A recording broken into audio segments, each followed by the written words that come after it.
Welcome to You Belong in the C-Suite podcast. You are ambitious in life and in your career, but something is missing. You want to bring more of your passion to what you do. Because let's be honest, you pour a ton into your work, and it needs to mean more. I'm your host, Laura Eigel. I'm a mom, wife, PhD, coach, advocate, introvert, and indoor rowing fanatic. I'm passionate about living a life that's in line with my values. We'll give you the actionable tips and tools you need to lead with your values, make a difference, and have career success. The world needs more diversity and authenticity in the top jobs at organizations. Your leadership belongs there. You belong in the C-Suite.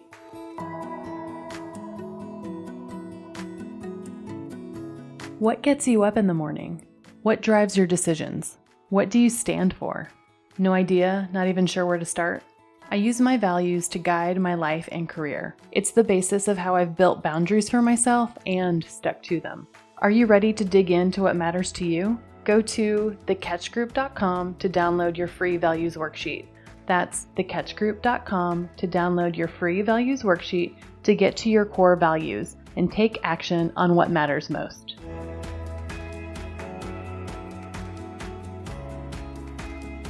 Welcome to this week's episode of the You Belong in the C-Suite podcast. In our last episode, Aligning Values for Career Impact, I shared my conversation with Wendy Gonzalez, and we talked about her career pivot driven by her values. We also explored how her team uses their values to ensure alignment with candidates from the beginning in the interview process. Values alignment is powerful, and it benefits both the individual and the organization. And we're going to continue to unpack this topic in today's conversation. Instead of focusing on what you've probably traditionally heard of culture fit, I'm shifting the conversation from culture fit to values alignment, a much more intentional way to build a team that reflects the core principles of your organization. Today, we're going to explore the meaning behind the term culture fit and my hot take on it. We'll talk about why so many companies struggle to define their culture. We'll also talk about what toxic cultures look like and how to spot the red flags. And most importantly, how aligning values and behaviors can transform your team and workplace into one where people belong rather than just fit in. So as you listen today, I encourage you to reflect on this. Does your organization prioritize fitting in over belonging? And how can you, as a leader, make the shift from culture fit to values alignment and making that a key part of your culture? Let's get started.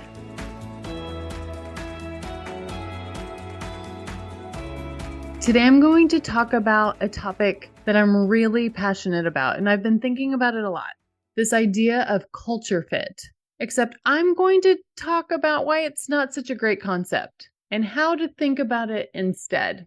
So I'm an organizational psychologist by training, and I have experienced a lot of workplace cultures.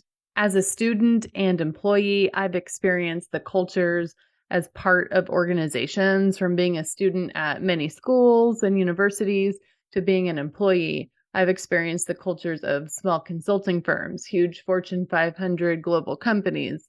And as an executive coach and consultant, I've also supported leaders to navigate through their own workplace cultures. And I've helped senior leaders build their values-based cultures within their organizations. So I've seen a lot of cultures. And a company's culture, or what's most important to them, is sometimes expressed very explicitly with values or principles and words that describe what's important. You see these words and phrases on external websites, in new employee orientation, and sometimes even printed on different company swag. But then you also feel and experience a company's culture, the unwritten rules and informal expectations of how things actually work. And today I want to talk about the term culture fit and why I think using that culture fit terminology is problematic. It doesn't get us what we need at work, for organizations or as employees. And it's doing you a disservice as a leader. It's stalling your real intent, and it's keeping you from what you really want, a high-performing team that's connected to the mission and values of your organization. So as being a part of human resources for my whole career, I've heard that phrase, "We want to bring in people that are a culture fit." But I'm going to stop and ask you, what does that even mean? Someone that fits within the way that we do things here, right? Like they're part of a team. Someone who gets us or who gets it. I'm throwing up air quotes here that you can't see, but as one leader I used to work with said, I know it when I see it, or rather, I really know when there isn't a culture fit. It feels off. Culture fit as an HR term feels like a throwaway comment or a really big catch all at this point to me. It has become this catchphrase that we use to justify lots of decisions that we don't know how to specifically express. Culture fit is a term that we use when we're describing why someone doesn't quite feel like they belong in our organization, even when they have an amazing resume and more experience than we're looking for. Culture fit is a description and catch-all that leaders use as a way to not give specific feedback. Here's a few ways that I've heard it. Let me know if some of these sound familiar to you. She's not the right culture fit for the team. She's got some great experience, but she really didn't click with us. Or he built immediate rapport with others. He's got the drive we want. He fits with the culture. I'm sure he can learn the technical aspects. Or I can't put my finger on it, but in meetings, they just don't seem to get it. They've been here for over 3 months now, and they're not getting the culture. These comments drive me bananas. What specifically is the person doing or not doing? What about the culture isn't a fit? What are the specific behaviors that you are looking for? Using culture fit as a reason for any decision is a really great way for conscious or unconscious bias to show up in the decisions that we make at work. Now, by definition, unconscious bias means that we're not aware of some of these biases that we have. We all have them.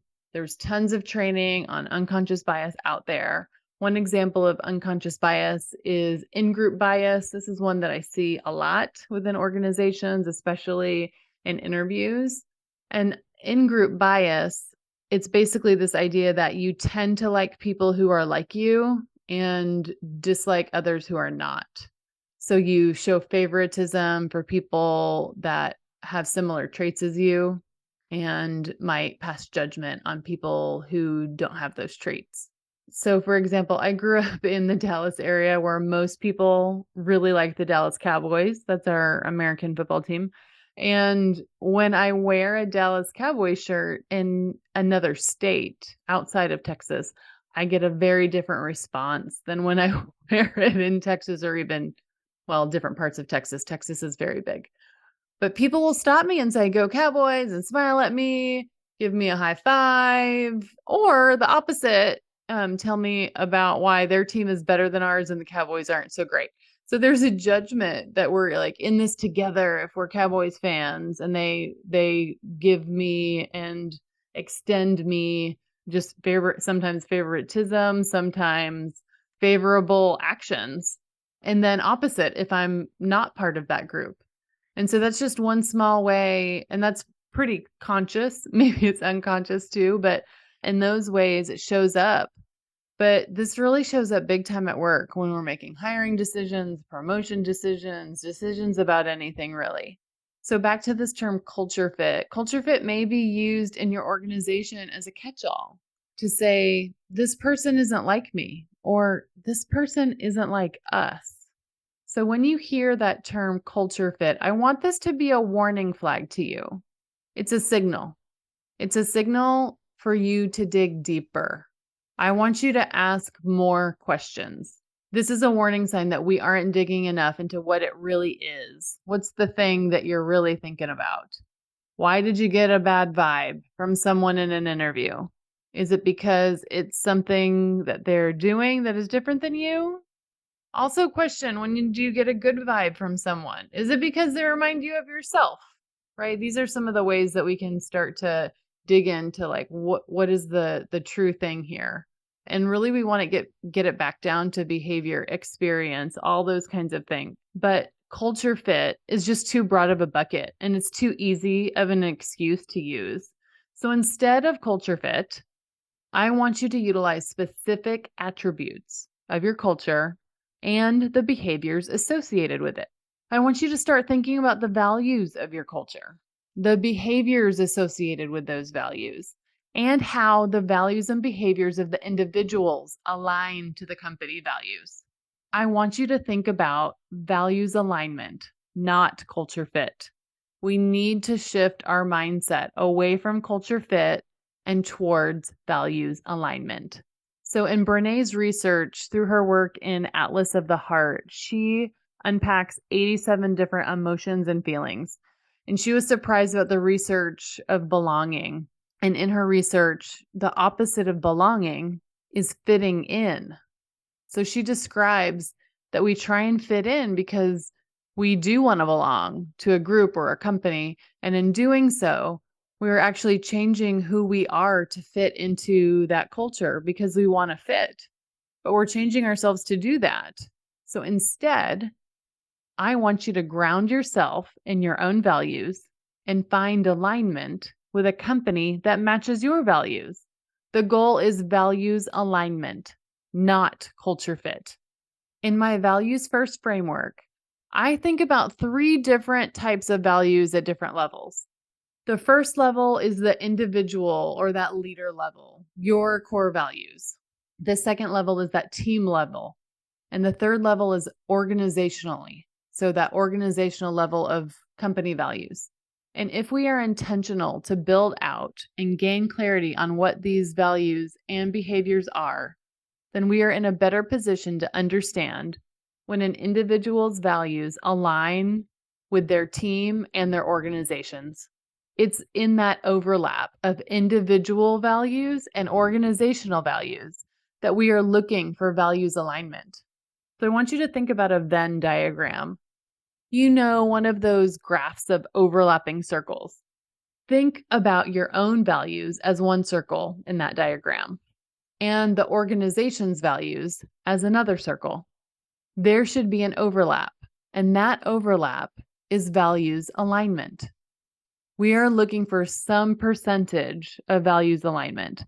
I don't think those circles ever fully, holistically align with each other because you're an individual that cares about a lot of things, and a lot of those things don't have to overlap with work, but enough to be in alignment that motivates you, that resonates with you. So as you join an organization, if you are in alignment with your values and the organizational values, then you have values alignment.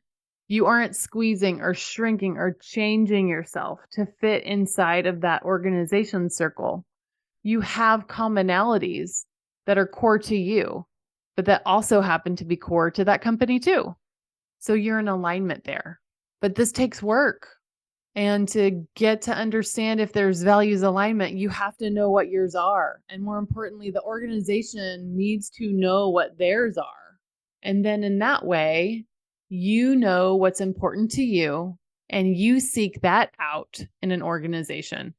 But again, to do that, both individuals and organizations need to do a better job in defining what matters most to them. We need to do better at articulating our values and behaviors tied to those, because that is truly what a culture is. We need to do a way better job at this. So I'll ask that next question. How do we get more clarity and more specificity in organizational and individual values? How do we get better at that? First, let's look at this from an organizational perspective. You know, I mentioned I've worked with a bunch of companies over my career with this kind of thing. And I see 2 mistakes that organizations are making in this culture work most often. So I'll share those 2 things. First, organizations have not done as much culture work as they think. And second, when they do that work, they aren't actually utilizing the work that they have done and they don't stick with it. So those are the 2 things. First, they're not doing as much things as they think they are. And second, when they do have it, they don't stick with it. And so let's dig into this first one. this first problem I see within organizations is that they really haven't done as much culture work as they think they have. So they have these big, beautiful company values that are in really gorgeous fonts on posters on their company walls or on the screensavers of every employee's laptop. But it actually is just that. It's words with maybe a sentence or two. It's not very specific. But by goodness, it sure is pretty, right? The marketing is great. The optics, amazing. I was listening to a podcast about a show on HGTV, and the host said that he hated the words on walls trend that has become so popular. You know, the wooden signs that say live, laugh, love, or the signs that are hung in kitchens that say gather or eat or simply kitchen. The host was saying that he didn't like those as art in homes and was making the point that of course you eat in a kitchen. Why do we need to be reminded of that? So if you bring that into the corporate space, you see it too. These are words on walls. In an office environment, I think they're really meant to be reminders of what's important to a company so that they're easily accessible, so that we link back to them in meetings. These words may appear on your company badge or in other swag that you get. And I actually love this idea to see these things around to remind you of what we stand for. But often that's where the work stops with the companies. But when I ask them, I say, what work have you done on culture? And they show me all this beautiful stuff and all the signs and all the things. And that's where it ends. And they don't follow up with those behaviors. So we don't know how these things actually show up. And sometimes this work was done, 5, 7 years ago. And it was really a big marketing project. And so as we dig into it, we realize, we really haven't done as much culture work as we think. We talk about it, but it's very surface level.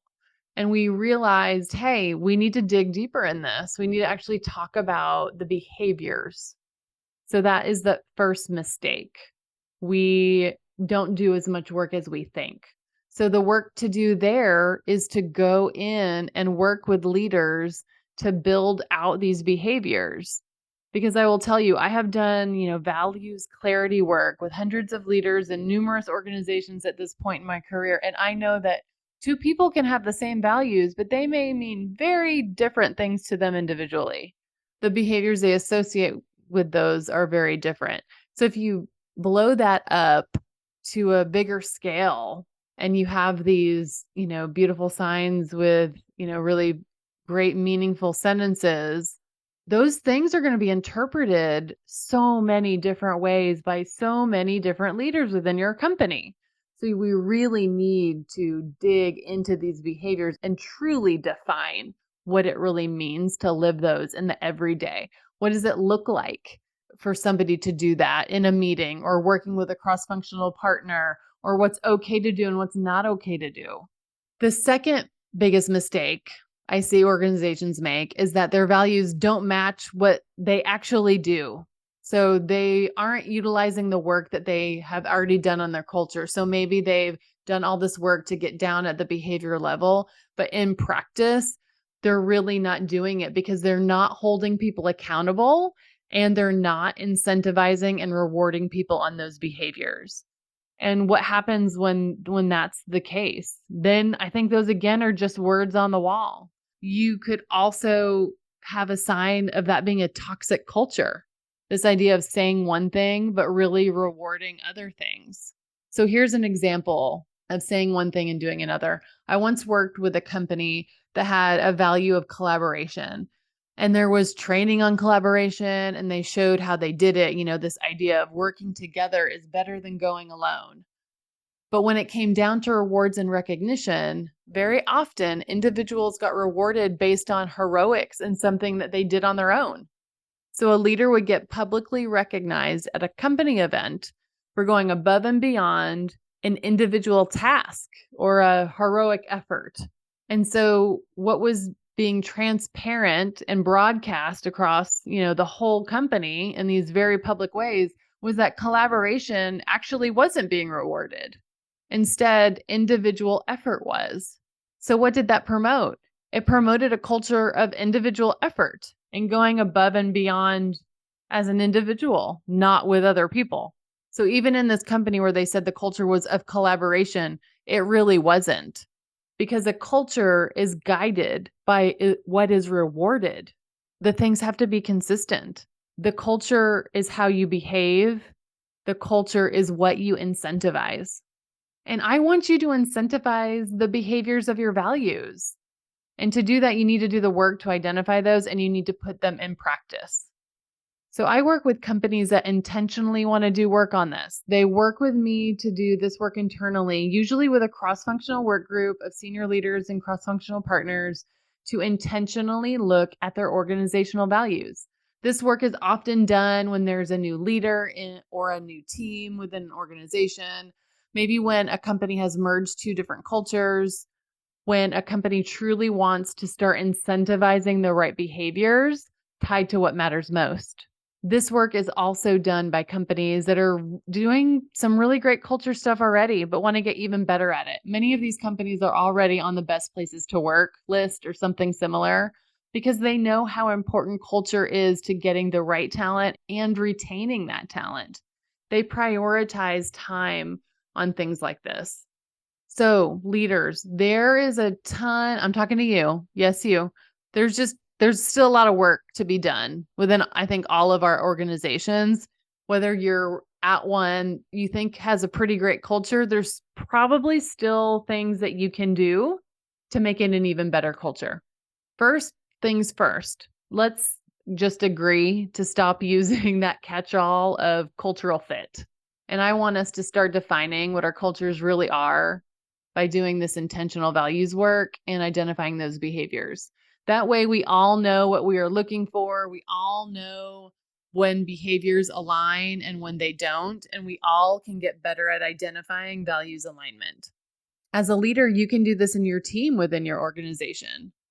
You don't have to, be the CEO to do some of this work. You can look at your company's values and then further refine them with your team. What behaviors or ways of working truly tied to your values that could really help your team and differentiate them? Make those company values come to life and mean something. So if you're a leader in an organization that has, some values or principles or something, I think this is a really great effort to put forth, is to really invest in some of this intentional team values work. I'm doing this work now with multiple senior leaders. And with the values first framework, we define team values that are linked to the organizational values through facilitated exercises. And we identify team values, but more importantly, we define behaviors associated with those. Those are the behaviors that we can then be accountable to as a team. We can then be intentional about those. We can give feedback on those. We can provide rewards and recognition connected to those values. We can model those behaviors for each other.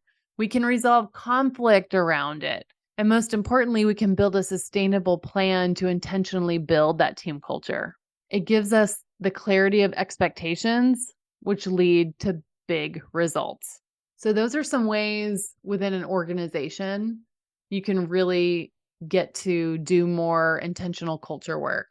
As an individual, I want you to also gain clarity on your own values. If you are a regular listener of this podcast, you most likely know what your core values are, but I want you to also regularly check in with those.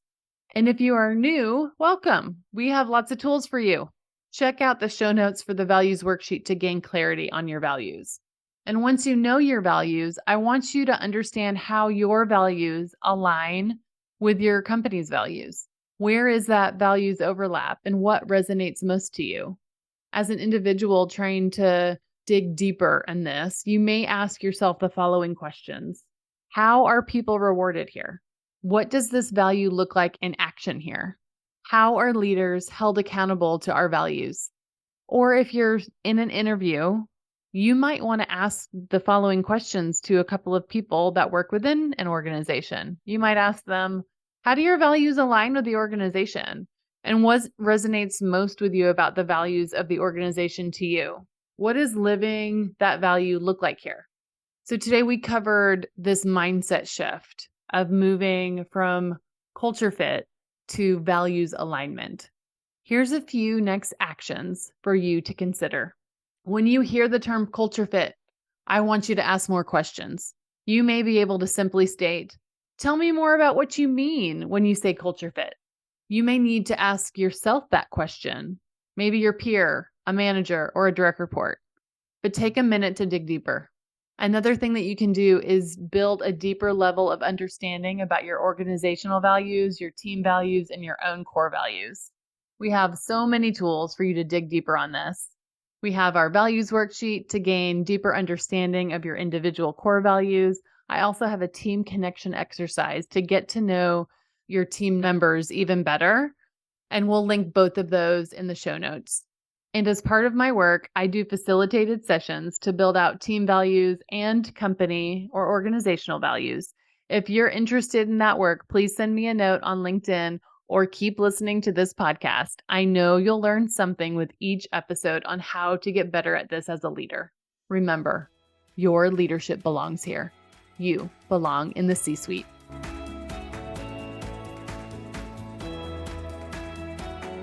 I want to thank you so much for listening to the You Belong in the C-Suite podcast.